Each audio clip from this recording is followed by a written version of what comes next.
Assalamu alaykum qarindoshlar, qanday ahvolinglar? Men Amerikadan doktor Mehmet deyman.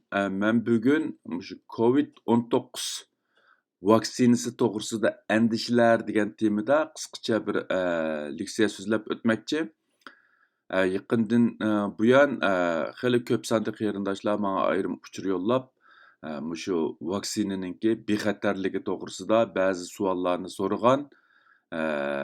Shu munosabat bilan men bugun bu haqda ozroq tushuncha berib o'tmoqchi. Hozir Amerikada ikki qitimliq vaksinani to'liq urib bo'lganlarning soni 50%dan oshadigan, kam deganda bir qitim vaksina urganlarninki soni 60%dan oshadigan bo'lib, tekshirishlarga asoslangan vaqtida 25% atrofidagi amerikaliklar vaksina udurmaydiganligini bildirishgan.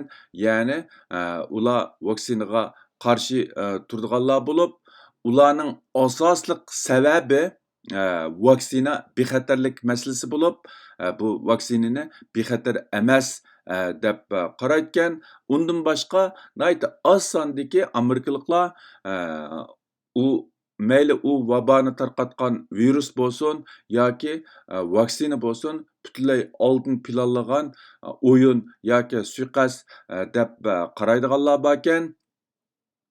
Bular mushu amerikaliklarning ichidagi vaksinaga qarshi yoki vaksina udurishni xohlamaydiganlarninki andishalari bo'lib, manga ayrim uchur qilgan ba'zi qarindoshlarniki ahvolidan qaragan vaqtida ba'zilar vaksina genda o'zgarish paydo qilishi mumkin deb qaragan bo'lsa, yana ba'zilar vaksina keyingi avlodlarga ta'sir ko'rsatishi mumkin deb qaraydiganlar bor ekan. Bular mushu amerikaliklar bilan bizningki Uyg'urlar ichidagi mush bir qism kishilarning vaksinaga bo'lgan andishalarininki tipik ifodalari. Men tövende bu haqda o'zimninki izlanishiga asosan ba'zi ko'z qarashlarimni qarindoshlar bilan o'rtoqlashmoqchi. Undaqda vaksina zodi bexatarmi? U vabo va yoki uningga qarshi bu vaksina rostla oldin planlanganmi? Vaksina rostla odamning genida o'zgarish paydo qilishi mumkinmi? Vaksina rostla keyingi avlodlarga ta'sir ko'rsatishi mumkinmi? Bular mayli qandaqla bo'lsin, insonlarningki vaksinaga bo'lgan bir xil andishasi tufaylidan paydo bo'lgan savollar bo'lib, buningga astoydil muomala qilib, ularningki bu andishalarini yo'q qilish uchun bu vaksina to'g'risida to'liq bir tushunchaga ega bo'lishga to'g'ri keldi. İnsanlarning vaksinaga bo'lgan tushunchadagi farqlar tufaylidan insonlarningki vaksinaga bo'lgan pozitsiyasidami farqlar bor. Hamda bu masalaga aniq bir tushuncha berish uchun hozir emlanayotgan vaksinalarning turlari bilan bir tanishib o'tmak lozim.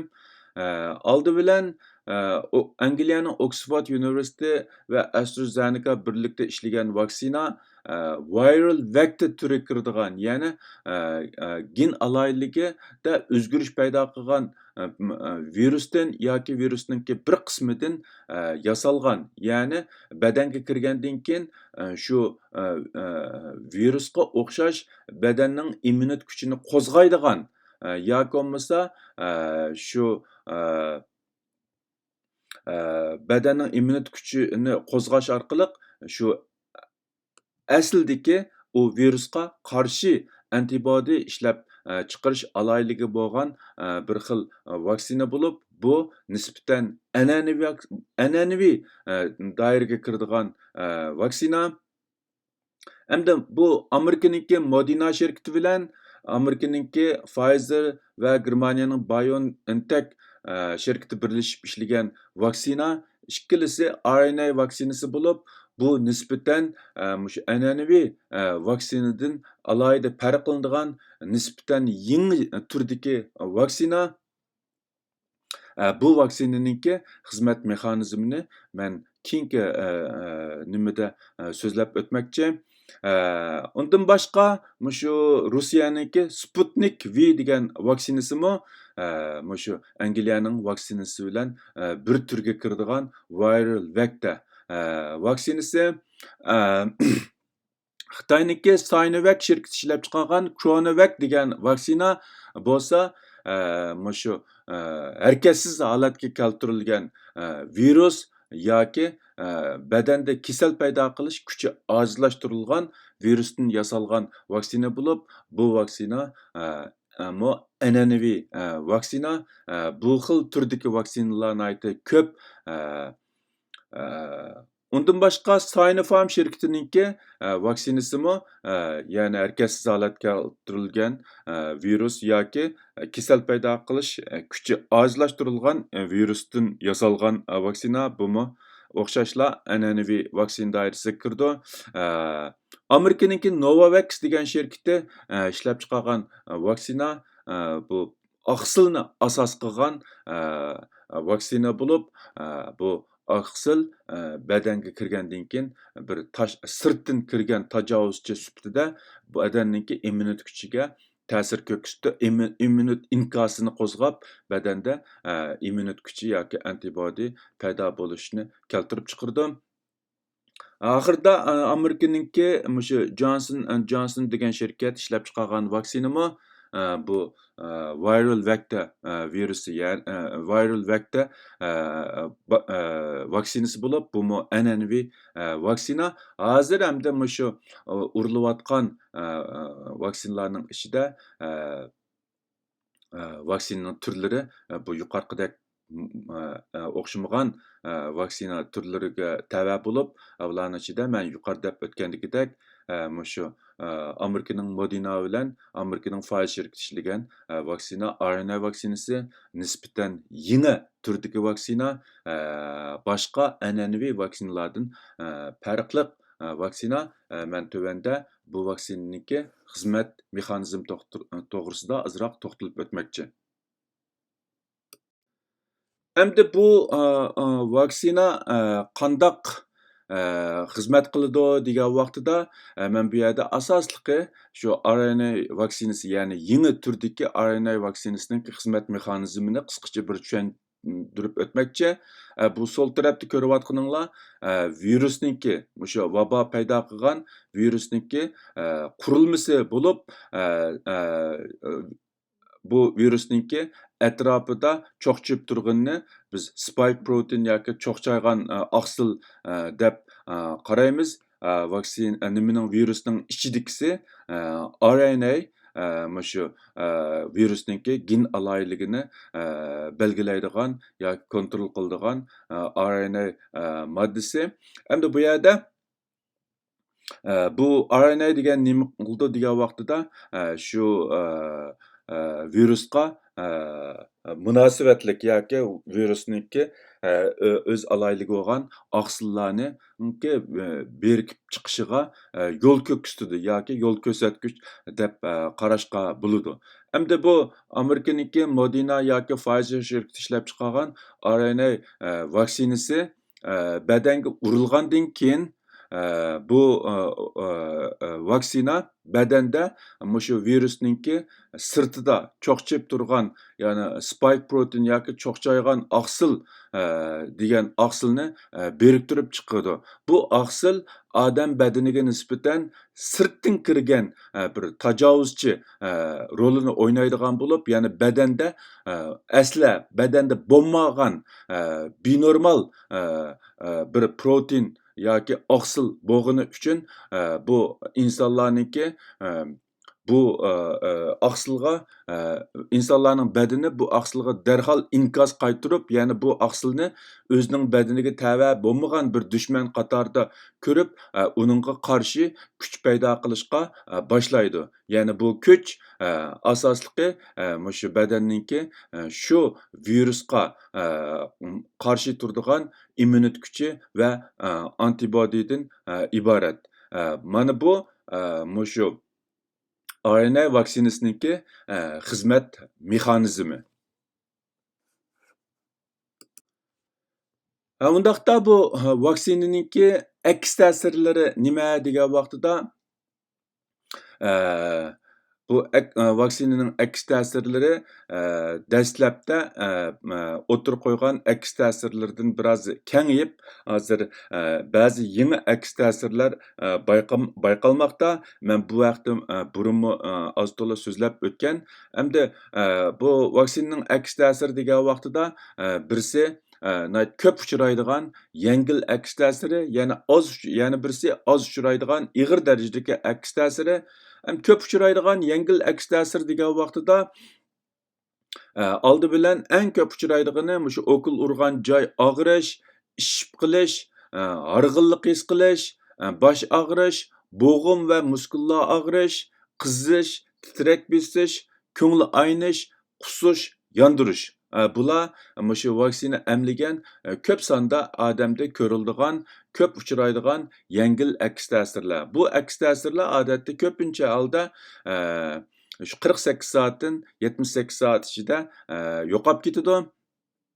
Hamda oz uchraydigan ig'ir darajadagi aks ta'sir degan vaqtimizda oldi bilan birisi mushu allergiya, ya'ni mushu vaksinaga reaksiya qilish sababidan kelib chiqqan terisiga qizil chiqish, nafs siqilish, yurak so'qish tezlanib ketish, limfa tugunchilari ishib qilish. Anından boshqa yaqinda bayqalgan biroz ig'ir darajadagi aks ta'sir bo'lsa, birisi qon uyushib qilish, anandan keyin yurak yallig'i va bir qism odamlarniki o'lib ketishi. Bular oz uchraydigan va ig'ir darajadagi aks ta'sirlar hisoblanadi.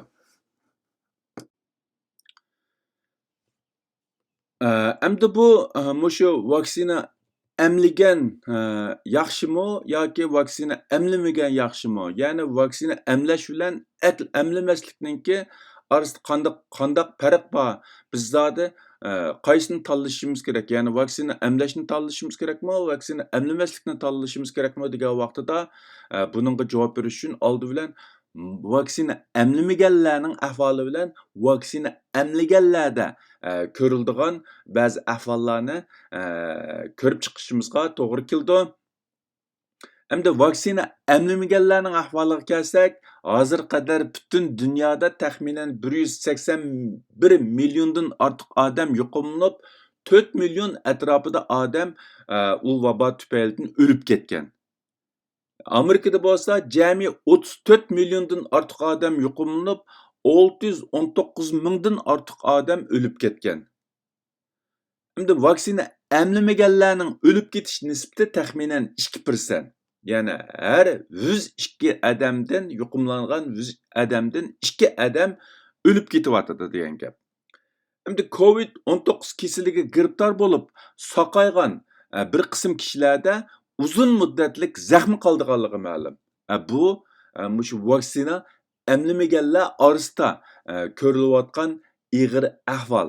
Ya'ni 619 ming butun dunyoda 4 million atrofida, Amerikada 619 ming odamning o'lib ketish nisbatining 2% bo'lishi, hatto saqaygan odamlardami nurg'un yomon oqibatlarning qilib qilishi.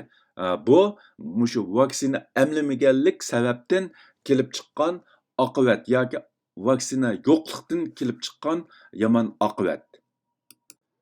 Undaqda vaksina emlangandan keyin qandaq ahvol yuz berdi degan vaqtida 6-oyning 7-kuniga qadar Amerikada jami 309 million tal vaksina emlangan bo'lib, jami bu vaksina emlagan odamlarning ichidan jami 5208 odam vaksina emlangandan keyin o'lib ketgan. Ya'ni vaksina bilan munosabatlik o'lib ketish nisbati 0.0017% bo'lgan.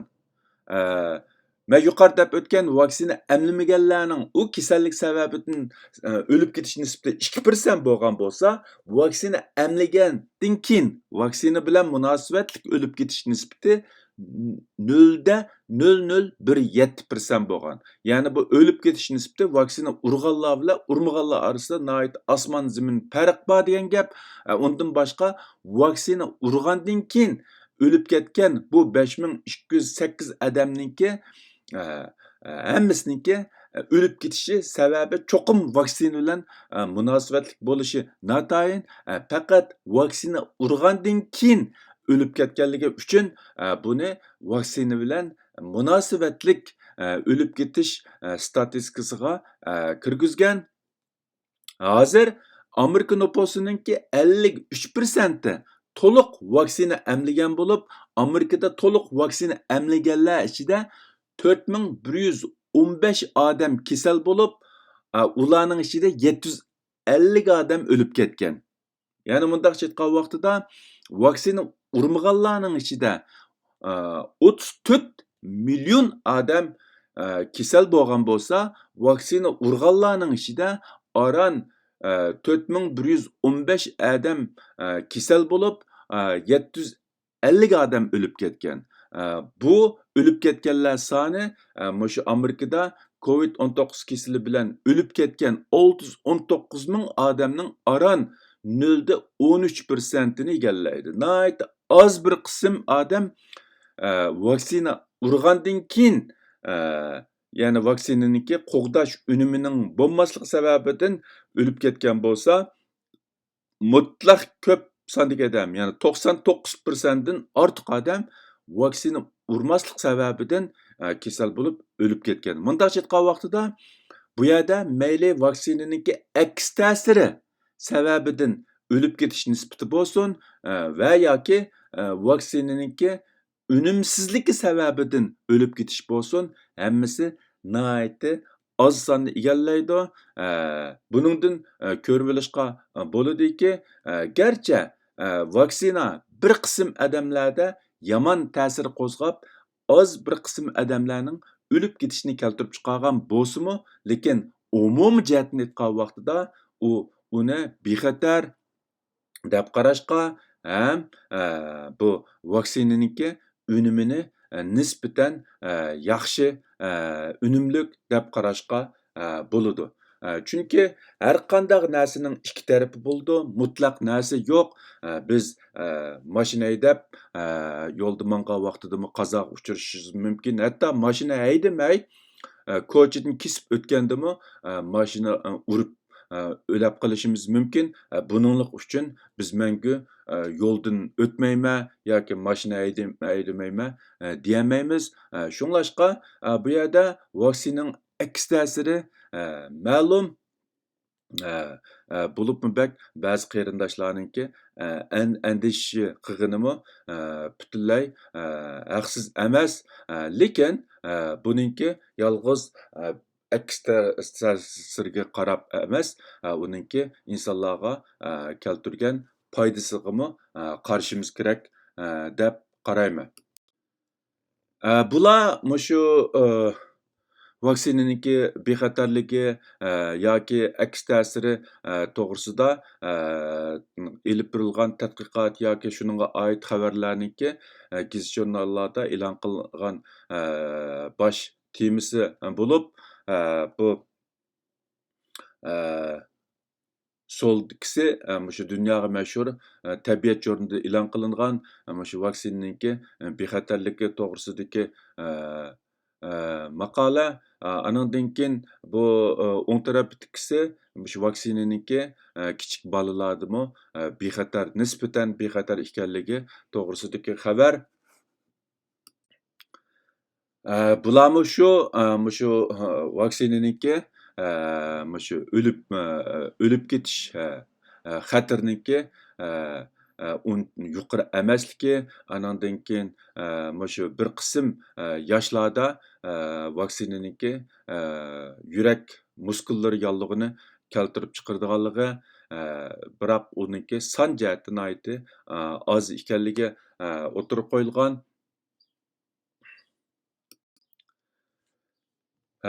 Bumu shu to'g'risidagi vaksinaning bexatarligi to'g'risidagi tadqiqot natijalari bo'lib, shu RNA vaksinasiningki ig'royoq ayollardagi bexatarlikka o'tirib qo'yilgan bo'lsa, bu o'ng tarafdagida mushu hozirgi mushu vaksinaniki mushu yurak yallig'i bilan munosabati to'g'risidagi xabar, ya'ni bir qism yoshlarda bu vaksinaniki yurak muskuli yallig'ini keltirib chiqarganligiga nisbatan ba'zi yangi isbotlar o'tirg'a chiqqan. Nisbatan aytgan vaqtida, ya'ni umuman aytgan vaqtida bu vaksina mayli kichik bolalarda bo'lsin, mayli ig'ir ayollarda bo'lsin, a cho'ng jihatdan aytgan vaqtida bexatar, lekin albatta bir qism insonlarda ig'ir darajada aks ta'sir paydo qilganligi umi ko'z yumg'ili bo'lmaydigan bir reallik. Shunglashqa men yuqorida deb o'tgandagidek bu vaksinaniki unumi va bexatarligi mutlaq narsa emas. Albatta uninki foydasi ko'p bo'lsa-mu, lekin shuningga o'xshashliq ziyni bor. Shunglashqa Amerikada garchi 25% odam vaksina urmaymiz degan bo'lsa-mu, lekin Amerika hukumati buningga nisbatan alohida majburiy bir qonun yoki tuzum o'rnatgani yo'q. Ko'pincha ahvollarda mushu vaksinaga bo'lgan tushuncha va tashviqotlarni kuchaytirish orqali insonlarni o'z ko'ngli ichidan qoyil qilishga tirishib kelmoqda. Menmu bu qarindoshlarniki ba'zi andishalariga nisbatan o'zimniki bilgini bo'yicha tushuncha berib keldim. Eng muhimi insonlar o'zi ko'nglidan buni qabul qilgan vaqtida anandan keyin uningdan kelib chiqqan yomon oqibatga o'zi mas'ul bo'la oladi degan gap bo'lmasa, o'zaro og'irnish yoki boshqalarniki gapi bilan urg'andim, asli urmasam bo'pti degandek pushaymon qilishlar bo'lishi mumkin. Shu sababdanmi men bu leksiyani bir mushu jihatda tushunchisi bo'lmagan qarindoshlarga tushunchisi bo'lib qolsin degan maqsadda so'zlab o'tdim. Bugungi bu leksiyani shu yerda oxirlashtirmoqchi. Hammanglarningki diqqat berganinglarga ko'p rahmat. Agar bu haqda yana savolinglar bo'lib qolsa, menga ayrim yo'llasanglar bo'ldi. Xayr xo'sh, ko'rishguncha omon bo'linglar.